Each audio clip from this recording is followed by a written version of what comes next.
اعوذ باللہ من الشیطان الرجیم بسم اللہ الرحمن الرحیم واستبق الباب وقدت قمیصه من دبر والف يا سيدها لدى الباب قالت ما جزاء من اراد باهلك سوءا الا ان يسجن او عذاب الیم۔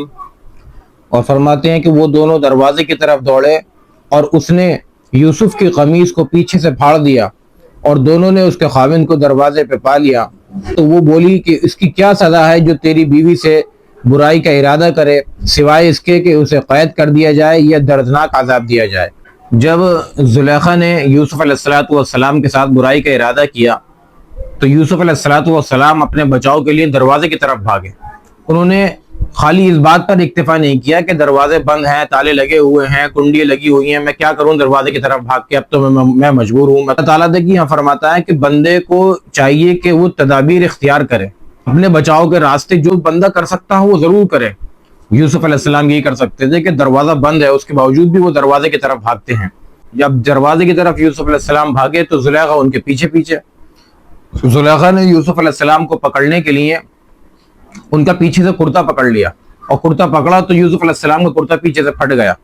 جیسے دروازے پہ پہنچتے ہیں اچانک بادشاہ مصر کو دروازے پر پاتے ہیں دونوں کے دونوں۔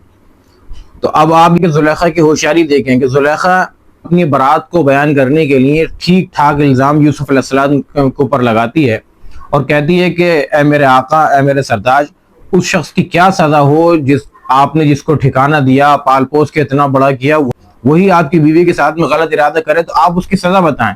بس آپ یہ بتائیے مجرم تو یہ ہے۔ آپ دیکھیں کہ کس طریقے سے اس نے یہ عورتوں کی چال بازیاں، قرآن نے بھی فرمایا ان کیدکن عظیم، کہ عورتوں کی چالیں بڑی سخت ہیں۔ کس طریقے سے اس نے اپنے الزام کو، اپنی برائی کو یوسف علیہ السلام کے ماتھے ڈال دیا اور یہ کہا کہ بس قالت ما جزاء من اراد باهلک، کہ اس شخص کی سزا کیا ہو جو آپ کے گھر میں ہی طرح کی حرکت کرے آپ کے گھر والوں کے ساتھ، یا تو اس کو جیل میں ڈال دیا جائے یا اس کو دردناک عذاب دیا جائے۔ کہ عورتوں کی تدابیر اور عورتوں کی چال بازی سے انسان کو ہوشیار رہنا چاہیے۔ اللہ تبارک و تعالی ہم سب کی حفاظت فرمائے۔ السلام علیکم ورحمۃ اللہ وبرکاتہ۔